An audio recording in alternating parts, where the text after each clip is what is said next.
Hi everyone. Thank you for joining us today on The Real View. Today we will be talking to the former First Lady of the United States, Eleanor Roosevelt. Hi, how are you today? Thank you. I am doing wonderful. Thank you for asking.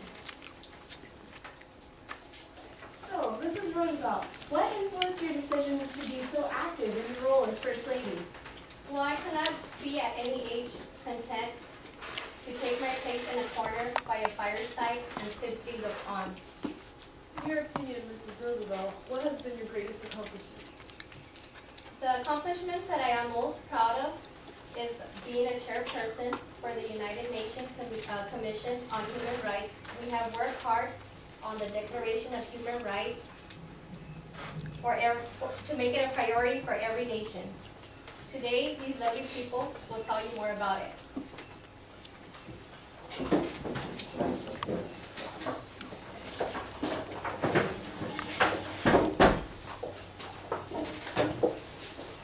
My name is Christina, and I will talk about why we chose Eleanor Roosevelt's speech and why we chose her as a speaker. Next, Anna will talk about the significance of the speech.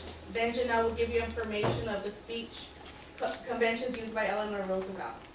And last but not least, Rosalinda will tell you why Mrs. Roosevelt inspired us. But first, let me begin by telling you of the speech we selected. We chose the adoption of the Universal Declaration of Human Rights by Eleanor Roosevelt, given December 9, 1948 in Paris, France. Eleanor Roosevelt defined the basic rights of people all over the world. For example, it was free of speech, a right to an education, and a decent standard of living. As noted in the Life Discovery by Russell Freedman, published in 1993, this particular document on human rights has been published all over the world in their native language. To this day, it stands as the most widely recognized statement of rights to which every person around the world is entitled. Mrs. Roosevelt was an amazing speaker. She had her own popular daily newspaper. She contributed to magazines. She also broadcasted a daily radio commentary and hosted a weekly television show. These activities portray Eleanor's ability to gain people's attention.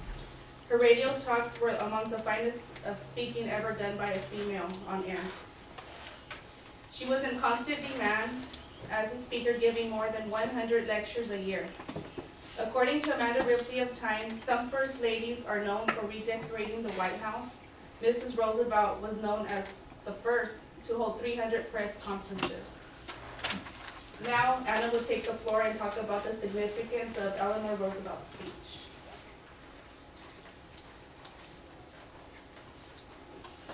The adaptation of the Declaration of Human Rights is mostly informative with a persuasive undertone. The Declaration of Human Rights is a document stating the basic rights that a country should put into effect. The actual document spent 2 years in the making, but the struggle for human rights has always existed, as noted in the article named Drafting and Adoption, published in 1998. After World War II, 6 million people of the Jewish descent had been killed for unjust reasons. The need for universal understanding for human rights needed to be developed. As the chairperson of the UN's Commission on Human Rights, Eleanor Roosevelt was dedicated to having the Declaration be adopted worldwide. Before it was voted on, she gave a speech that conveyed the importance of the document to her audience. In her speech, Eleanor Roosevelt is first informing the audience on the provisions made to the Declaration of Human Rights. Although the Soviets had proposed to change certain aspects of the document, she explains that the provisions have been discussed at a lengthy extent, and even though there are some disagreements between what should be said in the Declaration, Ms. Roosevelt believed that it was time to put it to a vote. The persuasive undertones that are found in her speech are that she was trying to inform the Soviets that even though they had disagreements with with what was actually in the document, it should be put into a vote, and she is very firm on the belief that the world should adopt this document. She is trying to persuade the audience to be supportive of the Declaration and recognize that it is a great document. Ms. Roosevelt points out that sometimes the majority must be compromised with in order for a good cause such as the Declaration to pass. The speech is inspiring because the concepts behind the Declaration are ones that she firmly believed apply to every human being. Amongst the human rights listed on the Declaration of Human Rights, adopted and proclaimed in 1948, are that all humans are born free and equal in dignity and rights. No one shall be held in slavery or servitude. Slavery and the slave trade shall be prohibited in all their forms. No one may be compelled to belong to an association, and everyone, without any discrimination, has a right to equal pay for equal work.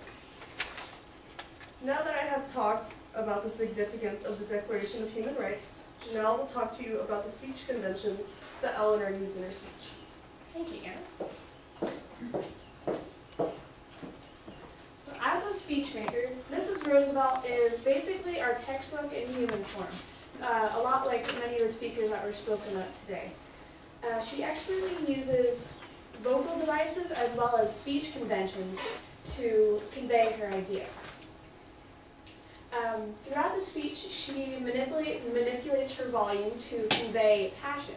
She gets louder and almost angry. I wouldn't want her speaking to you that way. To convey disapproval of certain ideas. And the manipulation of volume can be found on page 130 of our textbook. All this information is from our text. She has excellent pronunciation. Every single word is crystal clear, and she doesn't mumble a bit. She has excellent emphasis and articulation. She uses cadences, so her speech follows rhythms. So you can see where she is in her speech. Although she disagreed with the Soviets, she showed her awareness of her audience and her sensitivity to them by paying the Soviets a compliment. She said that they stood by their values, and that was an excellent thing. Of course, she speaks from a manuscript in this speech. The other genres of public speaking are extemporaneous, which is what we do with what we're doing in this class with note cards. And there's also from memory. Thank goodness we're not doing that in this class. And Mrs. Roosevelt speaks from a manuscript because she couldn't risk being misunderstood. Like Anna mentioned, the speech is mostly informative and partially persuasive. To persuade us, she uses pathos in her argument. Part of the argument of pathos includes the quotations that she used.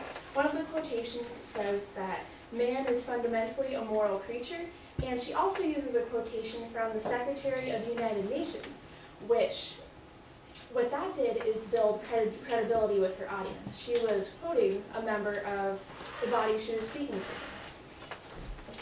She also uses logos.